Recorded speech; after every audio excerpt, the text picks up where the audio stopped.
4 de la tarde.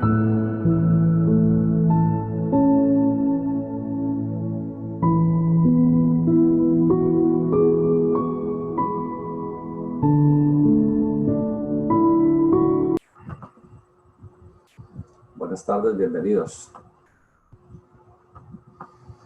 Continuamos con nuestro estudio del ser humano, enfocando desde el punto de vista de la filosofía Rosacruz.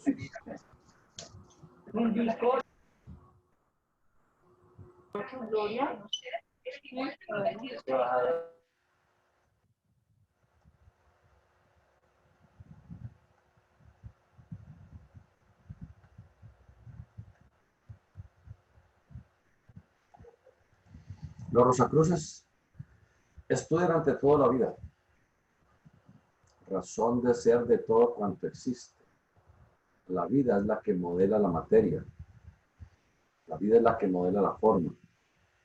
La forma solamente le sirve a la vida para manifestarse.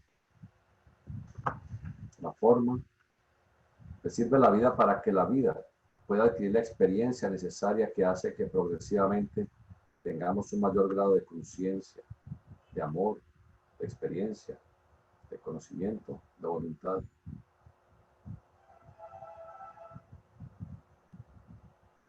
Amor y conciencia son la síntesis de la evolución.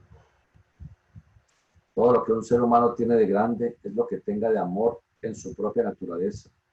Amor por la vida, amor por todos los seres, amor por sus congéneres. Y lo que tenga de diferencia correlativa de conciencia. A mayor conciencia y mayor amor, mayor evolución. La ciencia trata de investigar únicamente la parte formal y se olvida de la parte sutil. Busca primero el efecto, pero no ha investigado la esencia misma, la causa, que es la vida. Los estudiantes Rosacruces tratan de amalgamar ambos aspectos,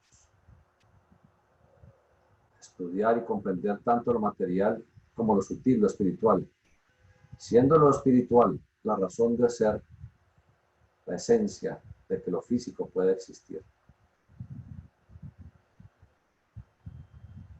Los arqueólogos han tratado de investigar la historia de la humanidad a través de los hallazgos arqueológicos y tratan de inferir cómo nuestros antepasados vivían, qué sabían, qué hacían.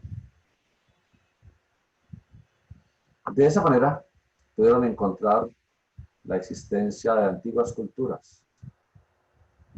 Entre los persas, los grandes magos, con profundo conocimiento de astronomía y astrología. Todos eran caldeos antiguamente. Posteriormente, esos conocimientos que habían servido de fundamento a los caldeos, a los persas, a los indos, ese conocimiento también había existido en el antiguo Egipto. En Egipto se ha pensado mediante la arqueología que se habían dedicado a la religión y piensa que cada uno de estos simbólicas figuras con cabeza de animal representaba un aspecto de la religión. Ellos trataban era de mostrar al ser humano su aspecto psico y fisiológico, aquellos aspectos que moran en cada uno de nosotros. Por eso le daban la forma de animales a aquellas llamadas deidades que no eran tales. Cuando pensamos en el ibis de los egipcios, el cual da origen a esa figura de Hermes con cabeza, un ser humano con cabeza de ibis, un ave, se demuestra como un escribano. Está representando la inteligencia del ser humano. Mostraban en otras ocasiones a un humano con cabeza de león, lo denominaban Sekhmet. Representa el coraje, el valor, la osadía del ser humano. Bastet, aquella diosa con cabeza de gato, representa la astucia, la paciencia y la persistencia para trabajar a lo largo de la vida. Es decir, los antiguos egipcios mostraban el aspecto psicofisiológico de la naturaleza humana y no diferentes dioses. Todos tenemos una forma diferente de ser. Unos son artistas, otros místicos, a otros les gusta la ciencia, a otros el trabajo manual, material y así sucesivamente. Son diferentes formas de ser de cada uno de nosotros. Por eso los antiguos tenían muy en cuenta esos aspectos. Y los filósofos y psicólogos de aquellas tradiciones legaron a la humanidad ese conocimiento de una manera simbólica para que ese conocimiento no se perdiera. De esa manera, como hoy en día, quien medita en los conocimientos de los antiguos puede derivar de esas imágenes que dejaron el conocimiento que les sirvió a ellos y que nosotros también nos puede servir para mejorar nuestra vida y nuestra evolución. Se denominan estelas a toda aquella serie de imágenes talladas en piedra que dejaron los antiguos a lo largo y ancho del planeta. Y es en esas estelas en donde en forma muda, aparentemente para el ojo profano, que no tienen la capacidad de interiorizarse, de introvertirse, de meditar en aquellas imágenes simbólicas, para convertir esa imagen muda en algo inmensamente elocuente, cuando se tiene la posibilidad de interiorizar, meditar, con estética, con mística, y de esa manera obtener el conocimiento que los antiguos dejaron grabado en esos relictos de piedra a lo largo del planeta, en toda parte, para que ese conocimiento no se perdiera y que ese mensaje pudiera llegar hasta la actualidad. Ese proceso en el cual se han manifestado las diferentes razas o pueblos a lo largo de la historia están relacionados con la evolución de la humanidad. Todo en la naturaleza existe gracias a que se está en un proceso eterno de cambio. Eso es evolución. En el universo, en la naturaleza y en la vida existen profundas leyes. Y una de ellas, la de evolución, implica que todo tiende a cambiar, a mutar. Y ese cambio tiene como resultado la posibilidad de adquirir experiencia. Pero muy específicamente para nosotros los seres humanos, hemos ido cambiando a lo largo de millones de años de evolución planetaria.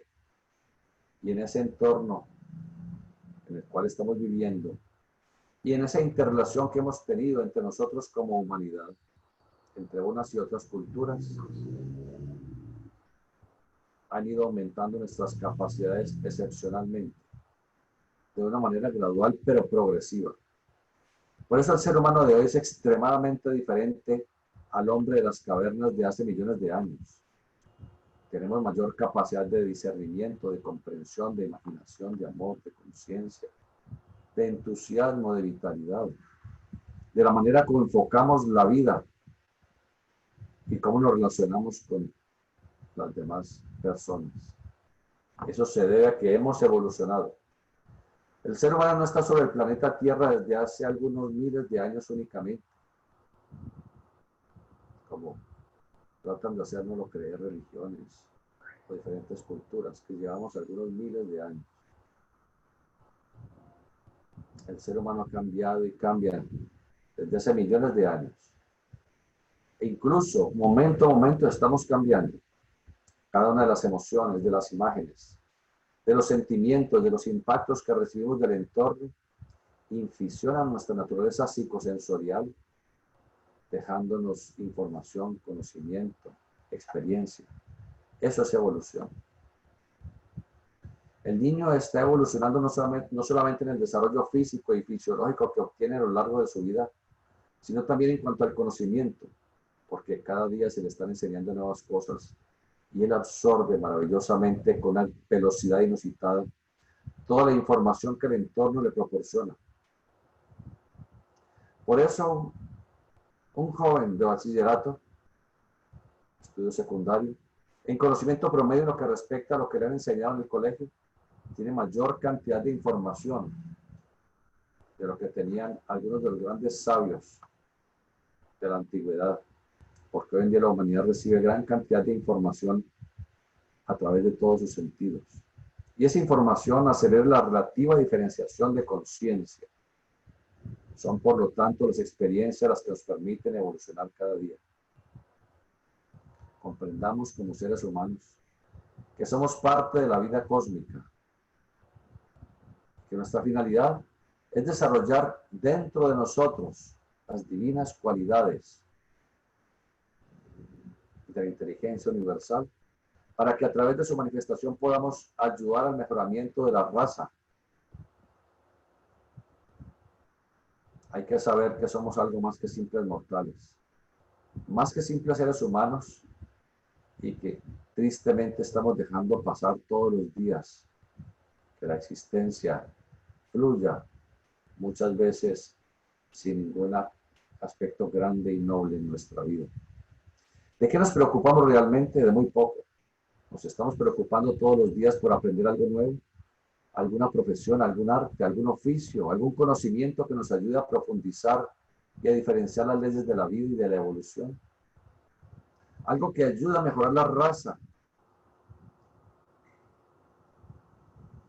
Ojalá que así sea, y no dejar que pase el tiempo y perder lamentablemente la encarnación, como tantas veces sucede.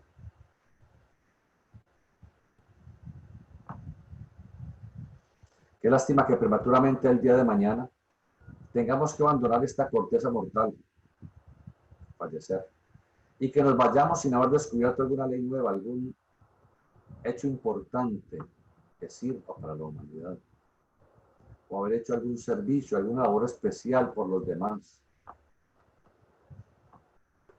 La inmensa mayoría de la humanidad va de la cuna a la tumba, llevando una vida insustancial, procurando nutrirnos, satisfacer nuestras pasiones, instintos, apetitos, pero nada más. A duras penas cumpliendo con nuestros deberes, que desde algún punto de vista es algo, pero hay que ir más allá, darnos cuenta que somos seres luminosos, que en nosotros internamente existen conocimientos incalculables, poderes y facultades inmensas, y que tenemos la posibilidad y capacidad de irlas despertando progresivamente. Sí, tenemos que estudiar el cómo, y después de estudiarlo, de saberlo, de conocerlo, llevarlo a la realización. Por eso lo más importante es hacer. No quedarnos únicamente con el conocimiento y dejarlo allí, sino aprovechar el conocimiento y desarrollarlo. Si recibimos el conocimiento de la escuela de los Rosacruces, cualquier escuela esotérica, debemos ponerlo en práctica. Hay que vitalizarlo, demostrar que sí se puede. Demostrarnos a nosotros mismos que somos capaces de lograr algo más de lo que hemos logrado hasta la actualidad. Eso es evolucionar. Hay que cuidar el cuerpo, la salud, porque el cuerpo es el templo del espíritu. Cuando abandonamos este cuerpo en el momento que llamamos fallecimiento, no tenemos ya la resistencia que nos ofrece el mundo físico y que nos ofrece el cuerpo denso. Al faltar esa resistencia, nuestro espíritu no puede adquirir experiencias, y si no las adquiere, no logra conciencia. Tampoco, si no se enfrenta a las experiencias de la vida, no podrá cultivar y desarrollar el amor, el sentido del amor universal, ni el poder de la imaginación, porque al abandonar el cuerpo, al fallecer, en los planos suprafísicos, solamente tenemos que preocuparnos ya es por asimilar las experiencias que tuvimos mientras estuvimos encarnados. Y luego, ayudar a las jerarquías creadoras en la evolución, los arquetipos de la evolución formal, para cuando regresemos a este mundo tridimensional después de 1000 años. Por eso aprovechemos esta encarnación. Aprovechemos el cuerpo, templo del espíritu. Las religiones y filosofías de tipo oriental han enseñado durante milenios a despreciar el cuerpo, a despreciar la materia, que el mundo físico es una cárcel para el espíritu, que este cuerpo no es importante, que lo único importante es el espíritu. La inteligencia cósmica, la inteligencia universal no se equivocó. No iba a ser unas formas tan exquisitas y perfectamente elaboradas como lo es el cuerpo físico, para dejarlo sin aprovechar adecuadamente en toda su valía.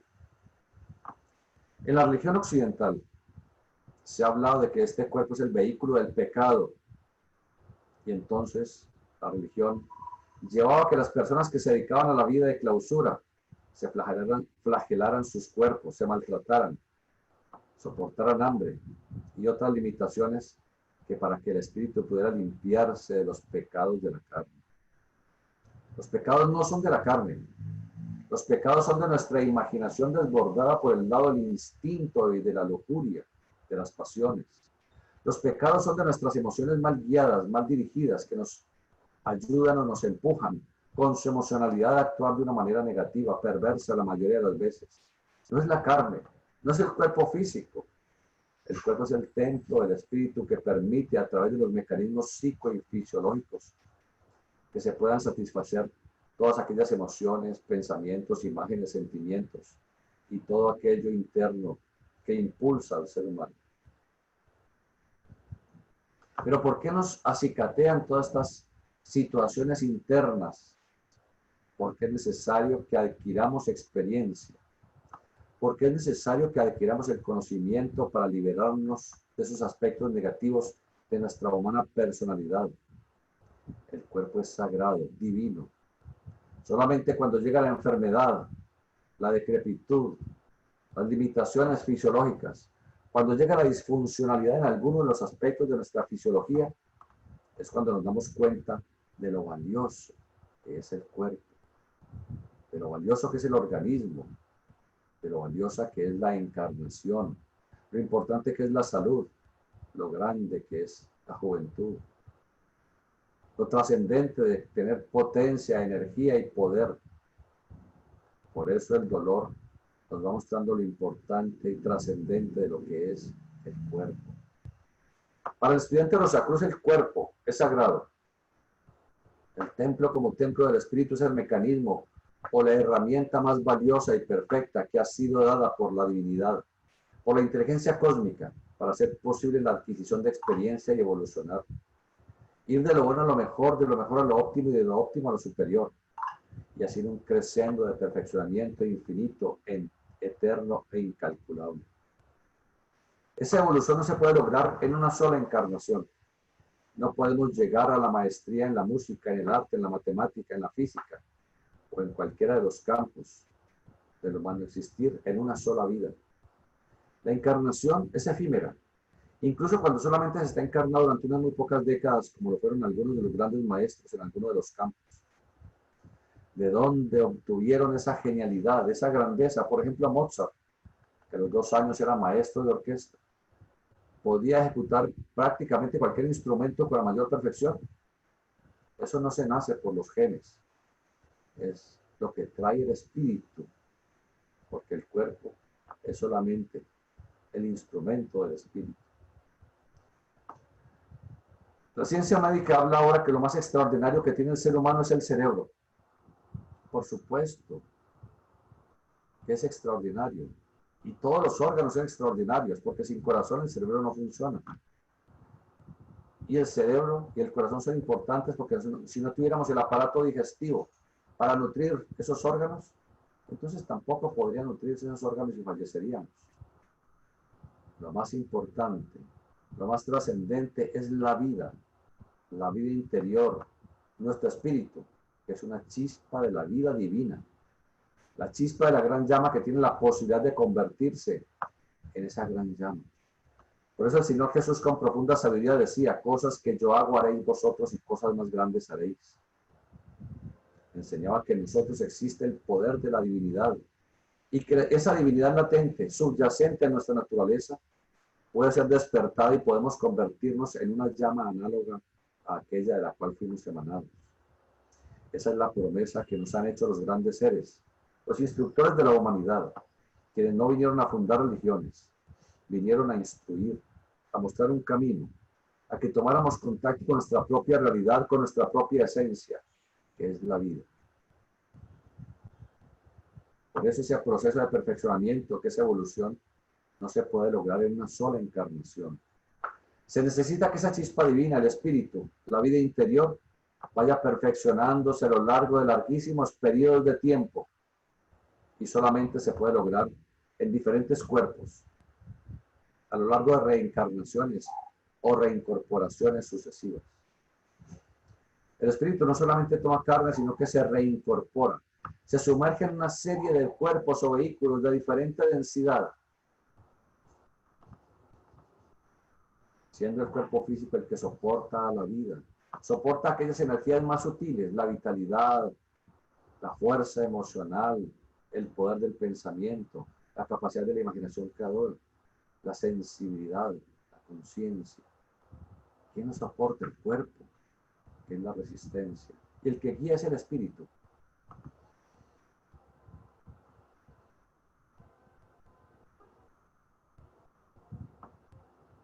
Esa vitalidad, que aún la ciencia no la conoce,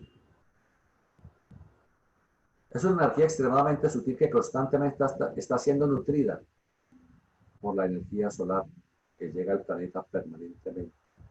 Se les llama prana, se les llama éter.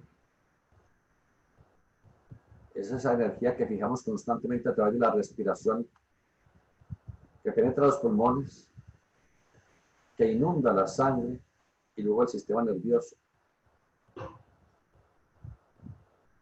Esa energía es fotografiada por la llamada cámara Kirlian. Esa energía vital, ese prana, es el responsable que nuestro organismo se mantenga o no en estado de adecuada salud. Por eso, a mayor vitalidad, a mayor cantidad de prana, de éter en nuestra interioridad, mayor salud. A menor vitalidad, menor salud. A mayor vitalidad, mayor memoria, como la tienen los niños. Y mayor energía y mayor actividad. A menor vitalidad, menor memoria, como pasa con los ancianos o los enfermos. Menor energía, menor actividad. Esa es la diferencia entre quien está vital, como los niños o las personas sanas, y quien está menos vital, como son los enfermos y los ancianos. La vitalidad tiene como fin ultérrimo producir la simiente, espermatozoides en los varones, óvulos en las damas. Y esa simiente una vez empieza a malgastarse en la adolescencia y en la edad adulta, hace que la vitalidad comience a disminuir. Por eso, con el paso de los años, los movimientos se tornan más lentos, la comprensión se torna más difícil y la salud se va deteriorando. Falta de vitalidad. ¿Por qué? Por el desgaste que se tiene a lo largo de la encarnación.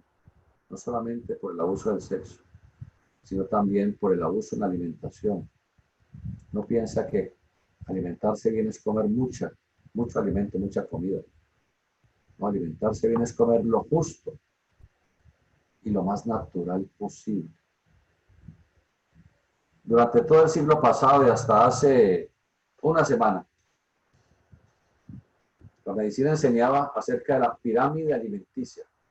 Decían, esa pirámide tiene una gigantesca base que son los carbohidratos, las harinas. Una fase media, que son las proteínas derivadas de los animales. Y un vértice, en donde se encuentran las leguminosas, las frutas, las hortalizas. Y ya esta semana dijo la ciencia, qué equivocados estábamos. Era totalmente falso eso. La gran base de la pirámide deben ser las frutas, las hortalizas, las legumbres, las leguminosas. Esa es la gran base de la pirámide. Luego, debe tenerse proteínas. Pero dicen, ojalá que las proteínas sean derivadas de carnes blancas, es decir, aves y pescado. Ya dijo la ciencia esta semana, entre menos carne roja, mejor. Y finalmente dice, y las harinas, es decir, los carbohidratos, que antiguamente eran la gran base de la pirámide, dicen, no, poquitico, carbohidratos poquiticos. Especialmente dicen, hay que huirle como a la peste, a los alimentos procesados, a las carnes procesadas, a los embutidos, a toda clase de harinas y charcutería, es decir, panadería. ¿Por qué? Porque es que los carbohidratos los consumimos, el arroz es un carbohidrato, la yuca, el plátano, prácticamente todos los alimentos que consumimos son carbohidratos, con proteínas unos, con aminoácidos otros, con vitaminas, los demás allá. Y vemos cómo apenas en esta semana la ciencia ha dicho lo que la ciencia Rosacruz ha explicado durante milenios. Esto que les hemos explicado a ustedes durante estos 6 meses, la ciencia apenas ayer vino a decir que eso es así. Por eso, seamos muy prudentes con lo que dice la ciencia, porque lo que hoy es la última palabra, nadie dice, no, estábamos equivocados. Lo que hoy dicen que es la última medicina, mañana dicen, no, eso es peligrosísimo, estábamos equivocados. Busquemos lo natural, la naturaleza es lo mejor que existe. Acerquémonos a la naturaleza. La naturaleza no nos puso en este mundo objetivo para que nos estén chuzando con sueros, con vacunas, con pastillas, con una cosa y con la otra. La naturaleza nos provee absolutamente todo. Acerquémonos a la naturaleza.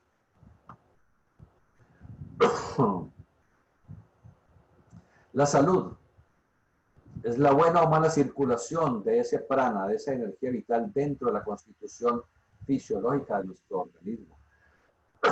¿Qué es lo que hacen los diferentes tipos de medicinas? Permitir que se movilice mayor o menor cantidad de aquella energía vital en una dirección determinada. ¿Qué es lo que hace el cirujano? Quitar el obstáculo que está impidiendo que aquella energía vital pueda desplazarse adecuadamente para mantener la integridad de la salud. Son tan ciertas estas afirmaciones que si se le administran medicinas a un cadáver o si se le hacen cirugías para removerles tumores a un cadáver, este no reacciona. ¿Por qué? Porque le falta la vida interna, esa vida que dirige la vitalidad, que permite que circule en un sentido o en otro. No es la medicina en sí, no es el médico en sí, no es el cirujano en sí, es la vida interior. Esa vida es la que guía la vitalidad, la emoción, la mente, la imaginación, la sensibilidad, la voluntad, la conciencia. Es la vida la que nos impulsa en un sentido o en otro. Eso es Ciencia Rosacruz. Hemos ya hablado en reuniones anteriores que debemos aprender a emocionarnos. Sí, a emocionarnos positivamente. A emocionarnos por una buena lectura, a emocionarnos por un conocimiento adecuado, a emocionarnos por hacer un acto noble, espiritual, veraz. A emocionarnos por adquirir conocimiento, producir conciencia. Emocionarnos positivamente por cultivar el arte y permitir que la fuerza moral, sensible, crística en nosotros pueda manifestarse. Esa es una fuerza emocional bien dirigida, pero mal dirigida es lo que hace carrera en el mundo, llevando a que la humanidad se mantenga emocionada por los celos, el instinto, la lujuria, odio, ira, celos, envidia, incertidumbre, insultos, crítica destructiva. Esa es la fuerza emocional que es maravillosa, pero enfocada desde un punto de vista equivocado en la existencia. Debemos emocionarnos en el sentido positivo, espiritual, veraz. Es una energía que forma un cuerpo o vehículo que interpenetra a la vitalidad y el cuerpo denso. Esa energía emocional vibra, irradia, es decir, irradia de nosotros y hace que en esa interacción con las demás personas seamos bien o mal recibidos por los demás, dependiendo de cuál es nuestra vibración. Ustedes ven que hay personas que les caen bien a todos. Su irradiación emocional es armoniosa. Hay personas que aunque uno no las conozca ni haya tratado con ellas jamás, caen muy mal. Es porque esa es su irradiación emocional. Y uno alcanza a percibir eso inconscientemente. Observemos cómo a veces nos encontramos con alguien y ese alguien se puede sentir molesto en el momento en que nos acercamos o puede sentirse feliz en el momento que nos acercamos. Depende de la empatía o no que haya en relación con ese esa irradiación emocional que nos interpenetra y que nos rodea. Porque si nuestra fuerza emocional es negativa, perversa, al acercarnos a otra persona, la afectamos negativamente y esa persona reacciona desfavorablemente. Lo podemos ver con los niños. Cuando esa energía emocional es afable, cuando esa energía emocional la estamos utilizando positivamente para acercarnos a un bebé, el bebé se puede tornar feliz, abre sus ojitos y extiende sus brazos hacia nosotros. Y se siente a gusto si lo cargamos. Pero en otros casos el bebé grita, patalea, se esconde y no quiere saber de que lo vayan a coger porque está percibiendo las emociones perversas, percibiendo esa emocionalidad negativa. De manera que él, siendo prístino, esa energía, nos dice que nosotros no somos agradables para él. Son energías, vehículos, fuerzas, cada una más sutil que la anterior y con más poder, por supuesto.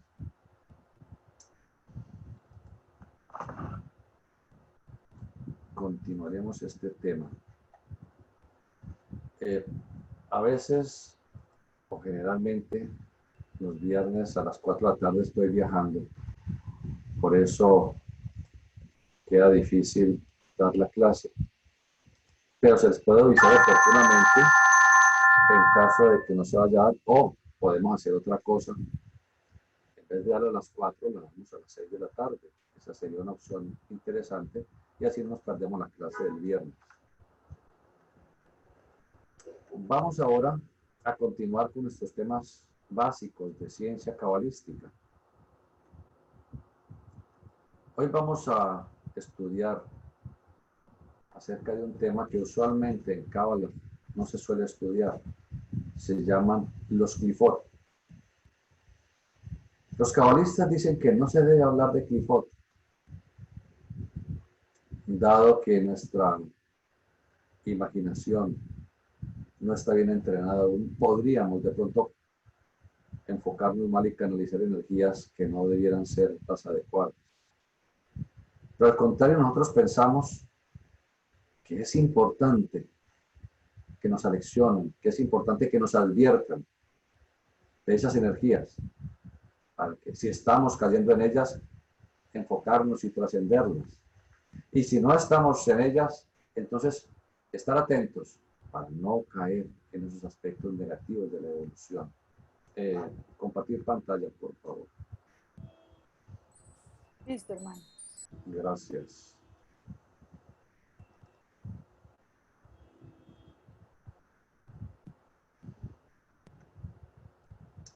De manera que los clifot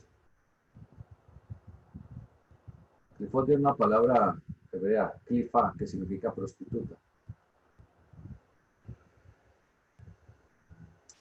Para hacer referencia a cuando de pronto estamos andando por senderos que no son los adecuados.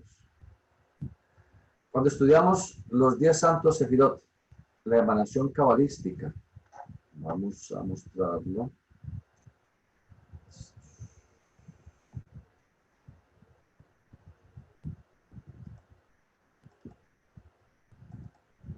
Cuando estudiamos la emanación cabalística, sefirótica significa los 10 santos sefirot, las 10 esferas donde la divinidad manifiesta su poder, siendo esta onceava, esta blanca edad, la síntesis de la evolución en el regreso hacia la divinidad.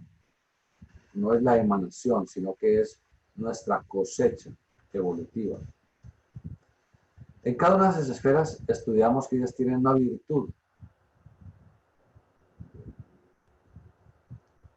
pero también aprendimos que cada una de ellas también tiene un vicio.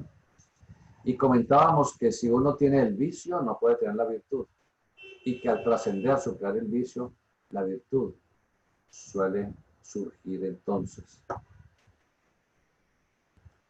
Por eso veámoslo aquí, como esos clifot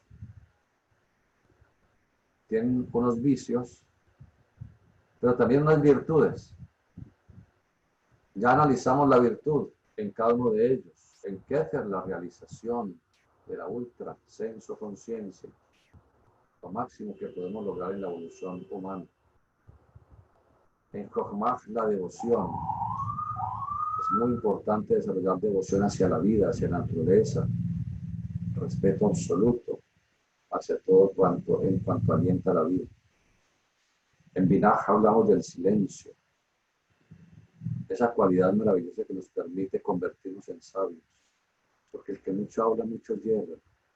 Los más hablantinosos son los menos sabios, y los más callados son los que tienen en sí realmente sabiduría. Y así fuimos hablando de Sefira tras Sefira, hasta llegar a Malkut, en nuestro cuerpo físico y el chakra básico, la zona del perineo y coxis, con el discernimiento, que es la característica de este mundo tridimensional. Pero entonces los vicios nos alejan de esas virtudes. Si conocemos los vicios, sabremos entonces cómo trascenderlas y obtener la virtud correspondiente. Y la virtud es un peldaño más en nuestro proceso de crecimiento, de elevación hacia la inteligencia universal, llamémoslo Dios. No para ir a comer gloria eternamente, sino para estar en procesos de perfeccionamiento cada vez superior. Un proceso que no tiene límite, un proceso de divinización ilimitado.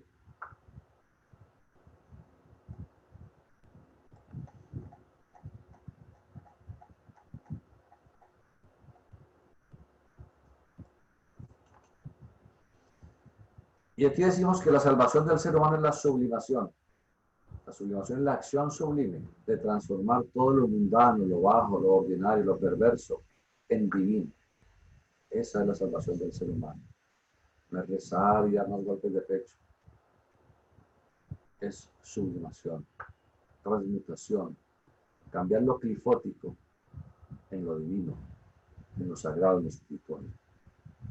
Las energías del Ensof, recuerden que el Ensof, de donde emana todo el universo, esas energías en su acortezamiento sucesivo fueron pasando por sedazos, Keter, Hofmach, Binah, Chesel, Geburah, Tiferet, Netzat, Yesod, hasta este mundo, Malkut. Fueron pasando por sedazos que fueron cristalizando cada vez más las energías divinas, hasta convertirse en sustancia vida. En este Malkut cuerpo y en su manifestación en Yesod, la esfera generadora. Esa es la evolución del espíritu hacia la forma. Es la evolución de las energías cósmicas hacia la materia.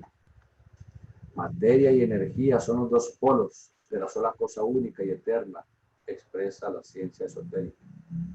¿Qué es la cosa única y eterna? La vida. Que en lo más sutil y abstracto es el Ensof.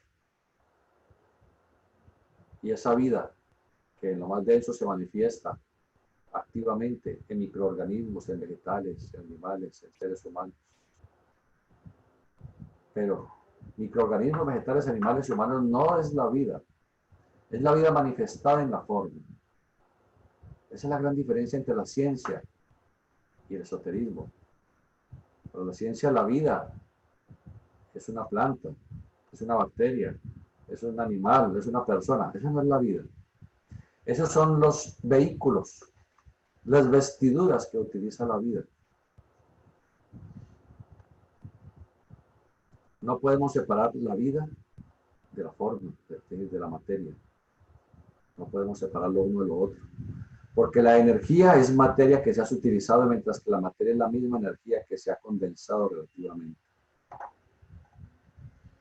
Si no fuera por la posibilidad que tenemos de estar en el mundo denso, Malkut, aprovechando las energías de la vida, que es Yesod, sería imposible la consecución y perfeccionamiento de la conciencia. Por eso el cabalista adora el vehículo denso que le ha permitido y que le permite adquirir las capacidades que algún día habrán de convertirlo en logos, en creador. Es tan limitada nuestra capacidad de comprensión que no alcanzamos a analizar ni a percibir, ni lejanamente siquiera, el sacrificio y bondad del logos, la divinidad, al entregarnos su energía, su vida y su poder, para hacer posible que la evolución se manifieste. Es la energía divina, el poder que se ha hecho sustancia vida en la esfera de Yesod, la esfera generadora, para los fines de la generación y así permitir que podamos obtener y ofrecer los vehículos necesarios para la adquisición de experiencia. Es a través de esta esfera de Yesod, la esfera generadora, como encarnamos. Y es también a través de ella como hemos de regresar algún día en un nuevo amanecer, a través de la sublimación, en otra etapa evolutiva. Por eso debemos respetar y sublimar esa energía maravillosa de la vida, adorarla y rendirle culto. Oh divina energía de la vida, oh santo y sublime Yesod, razón de ser de la evolución, de la conciencia, del amor y de la posibilidad de la progenitura. Oh santa, divina y poderosa energía de la vida, ilumínanos con tu ígneo aliento, pleroma espiritual de poder, de luz, de amor y de magnificencia. La oración sincera durante los momentos de meditación tiende a sublimar esa portentosa energía, pero es muy poco lo que podemos exteriorizar en una oración acerca de la esencialidad misma de la vida cósmica naturalizada en el ser humano. Es posible que lleguemos algún día a sentir cómo se ha sacrificado la divinidad de una manera tan extraordinaria para darnos lo más santo, lo más poderoso, lo más divino, convirtiéndose en sustancia vida, para que a través de la generación podamos proporcionar la oportunidad a egos expectantes de renacer, y a través de la regeneración como resultado de la sublimación, convertirnos en lo que es Él, un paracleto, un demiurgo, un creador, un hacedor de seres y de cosas. Pero, ¿por qué nos hemos pasado la vida abusando de esta santa y divina energía de la vida?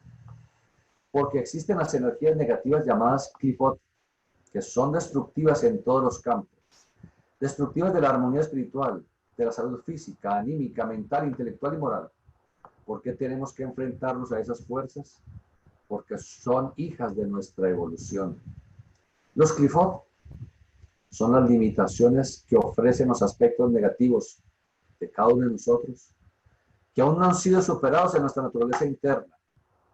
Son los sefirot funestos y adversos, y quien desea abordar el aspecto positivo de una esfera debe saber que también existe un aspecto negativo, y que a menos de poder mantener el equilibrio necesario de las fuerzas, el aspecto negativo puede convertirse en dominante, pues cada uno de nosotros tiene los defectos de sus cualidades.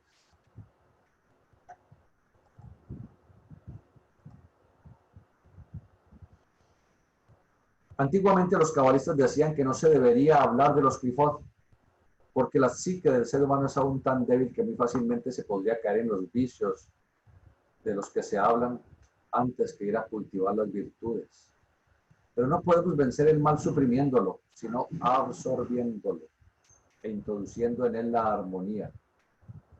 Los Qliphoth son llamados los sefirot malignos y contrarios, porque es el aspecto desequilibrado y destructivo de los sefirot.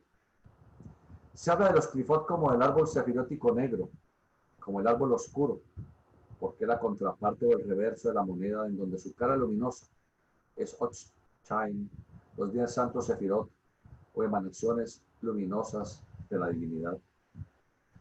En principio, antes que el Ensof saliera de su sueño de eternidades, desde que comenzara el despertar de este universo hace 13.800 millones de años, dice la ciencia. Antes de eso,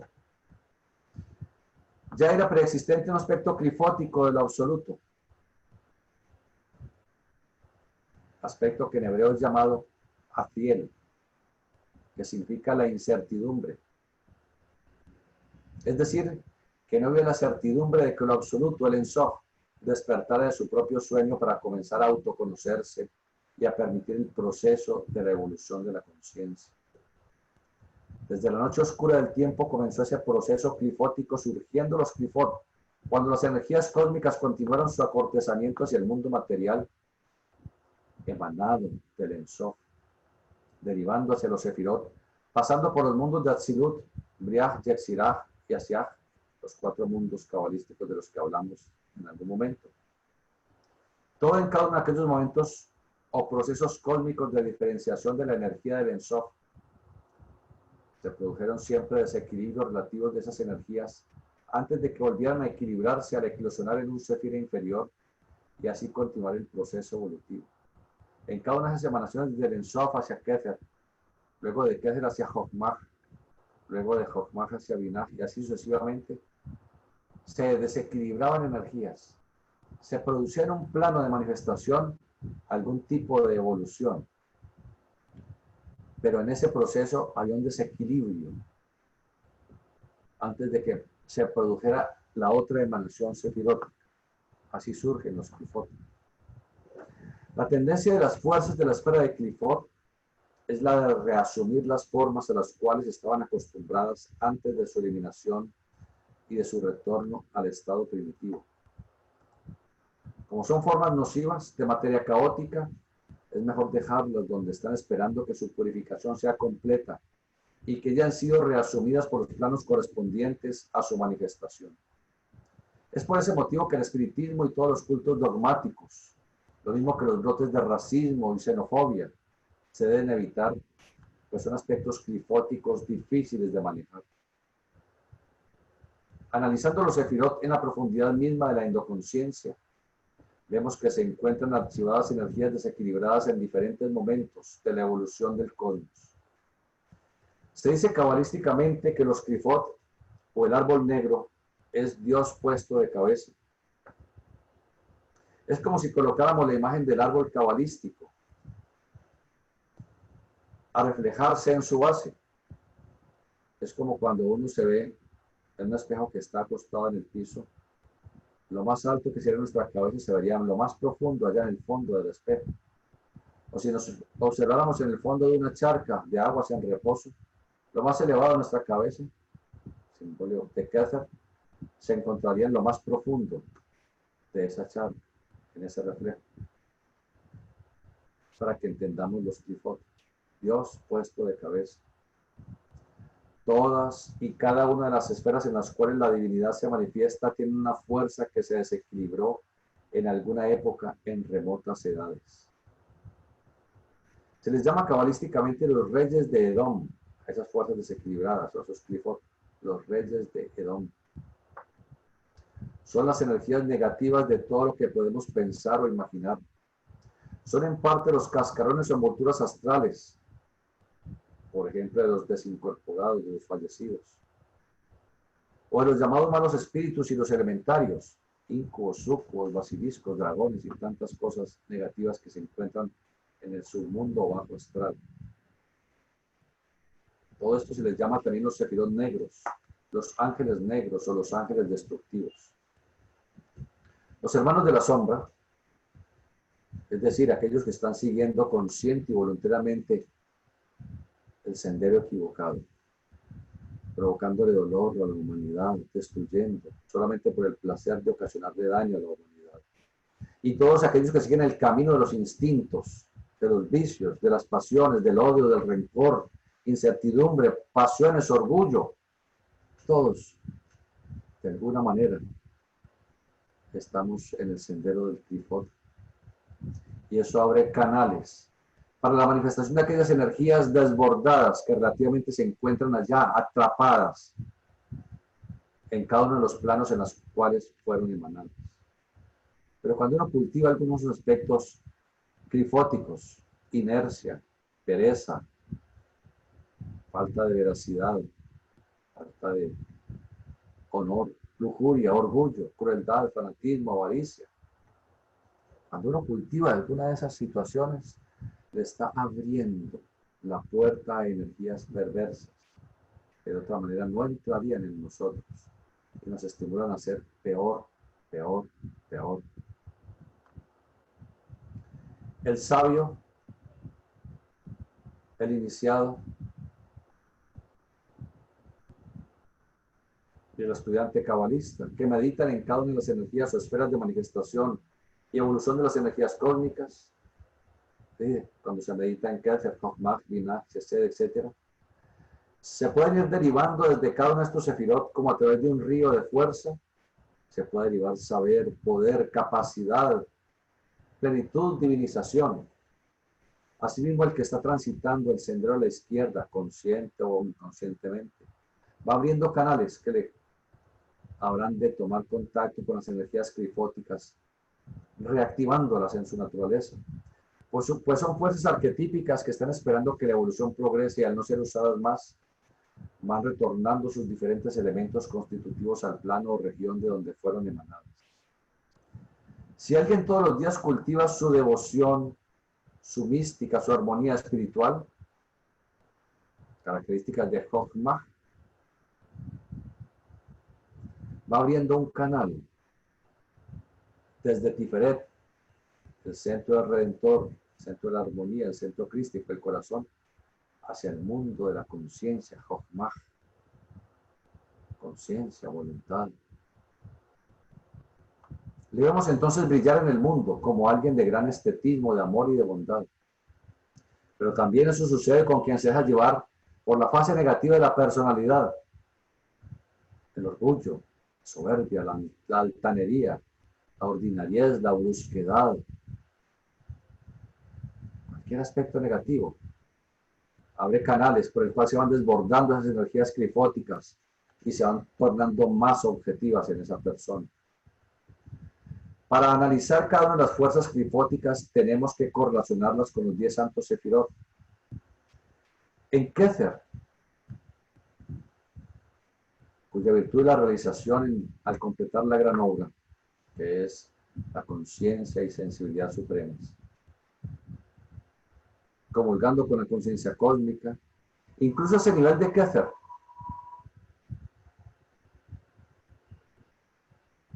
las energías de esa esfera se desbordaron de su cauce en aquellas etapas del amanecer de las edades antes de que fueran equilibradas por Chokhmah. Esas energías clifóticas de Kether, llamadas cabalísticamente Taumiel, que significa los gemelos de Dios. Kether es la unidad. Kether es el creador del universo, es el padre del universo, es lo que llamaríamos Dios. Si Kether es unidad, obviamente la parte clifótica tiende a producir un antagonismo a esa unidad, tratando de que la unidad pierda su esencialidad como primer movimiento, como punto central de evolución, como semilla cósmica, para que no se produzca ¿qué? La creación, la emanación del universo. La virtud de Chokhmah es la devoción, mientras que en Binah su virtud es el silencio. Chokhmah y Binah son los Sefirot emanados de Kether, la unidad. En Chokhmah como fuerza, en Binah como forma. Fuerza como poder emanador, forma como facultad formadora. Y de esa forma surge el universo. Pero ese par de opuestos, Chokhmah y Binah, son los pares de opuestos cabalísticamente considerados. Ustedes tienen su diagrama del árbol de la vida, que es bueno que lo estén mirando, para no quitarles esta tabla. Ese par de opuestos, Chokhmah y Binah, son la manifestación dual de la energía única. ¿Cuál es la energía única? Kether, la voluntad suprema. Pero cada uno de los pares de opuestos tiene también su aspecto clifótico. Chokhmah, que es el que constituye, el que conforma una galaxia, que se llama Maslow, tiene su clifot, se llama Gagiel, o los obstaculizadores. ¿Qué es lo que hacen los obstaculizadores? El aspecto clifótico, tratar de que no se produzca en una nebulosa la formación de una galaxia con sus miles de millones, cientos de miles de millones de soles, de sistemas solares, en donde está evolucionando la vida por doquier. Esos son los obstaculizadores, en oposición a lo que es Chokhmah, irradiación, creación. Antes de que Chokhmah emanara de sí la manifestación de Binah, para la diferenciación de un par de opuestos vinieron los obstaculizadores, la parte clifótica de Chokhmah. Energía desequilibrada, contraria al principio irradiante, intentando detener la evolución.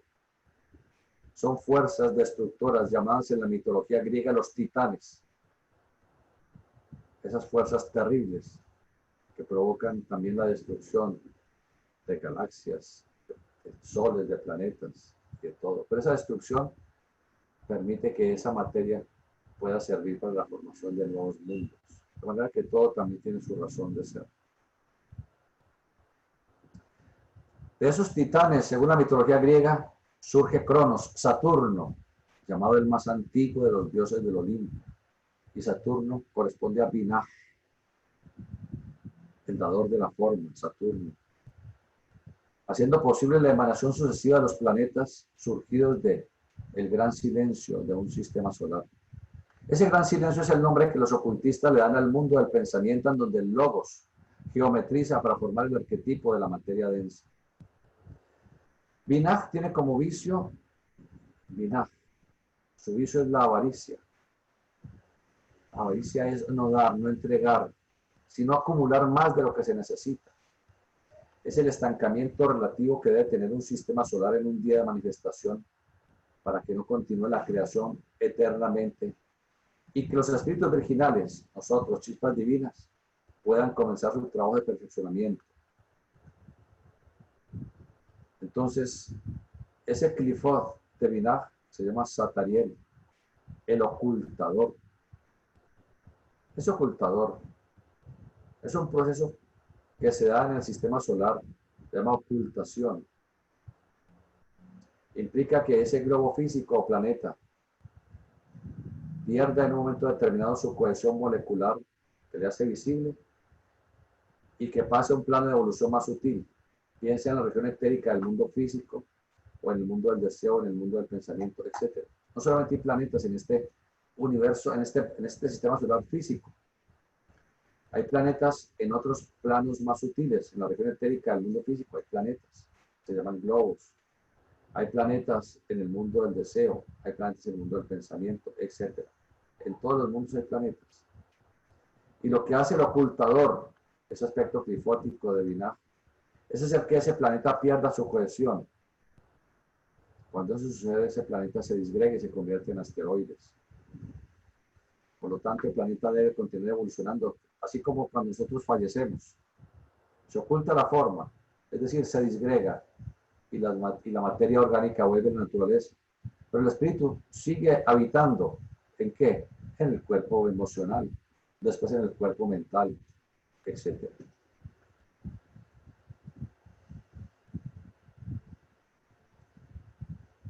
Ese Clifot, el ocultador, son también fuerzas que se encargan de desintegrar hasta donde sea posible un planeta o un cuerpo físico, quitándole su materia para que pueda sumergirse otra vez en planos de no densificación ni de manifestación. ¿Cómo funcionan los Clifot?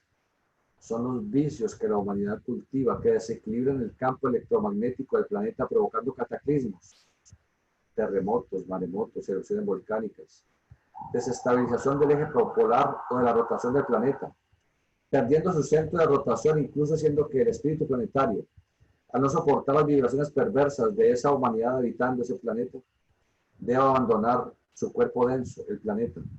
Viene entonces la destrucción y el caos planetario. Tenemos luego en los Sefirot Hesed y Geburah, también otro par de opuestos, tal como en su momento lo fueron Jobaj y Binah. Hesed y Geburah como pares de opuestos, en donde la fuerza y la forma actúan en un nivel inferior. En Hesed actúa como bondad,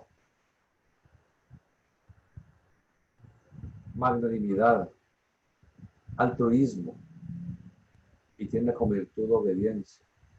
Geburah, que ya sabemos, actúa como acción, energía, coraje, trabajo continuo. Es esa energía de Hesed, bondad, suavidad, y Geburah, acción fecunda, que deben equilibrarse. Pero antes de que surge el complemento que equilibre la esfera de Hesed, surge su Clifot, Ga Ashpetlah, que significa los golpeadores. Es decir, que desequilibran una energía que después se manifestará en Geburah como crueldad y destrucción. Debemos tener en cuenta que inexorablemente todos tenemos un aspecto ligado al Clifot, pero también tenemos la virtud que le equilibra. Si una persona se está cultivando en el campo estético, místico, logrando sensibilidad, no por eso se está escapando de que en determinado momento llegue la sensiblería y le haga lloriquear y cometer actos irreflexivos por falta de conciencia. Si alguien trabaja en el campo de Geburah, en la acción fecunda, se convierte en una persona de coraje, de energía, pero puede ser tanto su energía, se le puede desbordar convirtiéndose en un rigor implacable y crueldad con los que habla de doblegar a los demás que entran en contacto con él. Así surgen los déspotas, los dictadores, los capataces, quienes hacían cumplir los trabajos azotando a los esclavos. Hoy en día a esos capataces se les llama jefes de personal. Pero son capataces también y cuando su energía se haya desequilibrado son crueles con sus subordinados, porque no solamente hay crueldad en el acto, también hay crueldad con la palabra, con la mirada, con el pensamiento. Al observar la virtud de Chesed, la obediencia, la magnanimidad, nos damos cuenta que quien cultiva la bondad también se pueden desequilibrar sus energías. Y sin importarle qué le pase a los demás,